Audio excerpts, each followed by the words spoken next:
to da mala ayop sien tiang kamal sien ba kamal ak sien bu kamal kon ko ndi ata yenten an yo nyon ban ana ma ko no be shoda ba mal lat ki ba la na ko dong ba te kanai te ko kien te kwach ka janan yo wa ban me chlo da te na ko ko ko sha kampani te kene menina ka la riera to de me we ka gade te la gade nuara ki guk nuara akwa ka be shaka lo guk nuara la riera to de me we ka ya chine contribution chine talk last month ki 2 months ago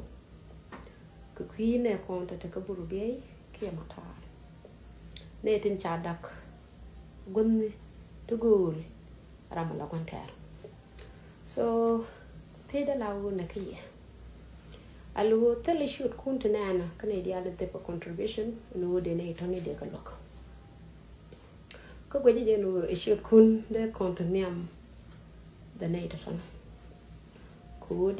ko ne te lok kon ka akan je ne te bien kala jogo ka way no de ka tik ka de ka te bi mo kon ka de jogo ko dun de ko la lat ka da ko la bom ko mo a jogo ko mi te nyon tin che bi ma ko mo a jogo no bu ko be mo ngwak te kana lat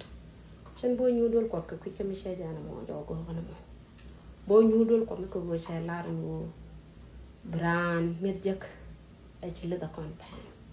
ata go je na mo a good opportunity long here no de yen ka support ko de jogo ko dun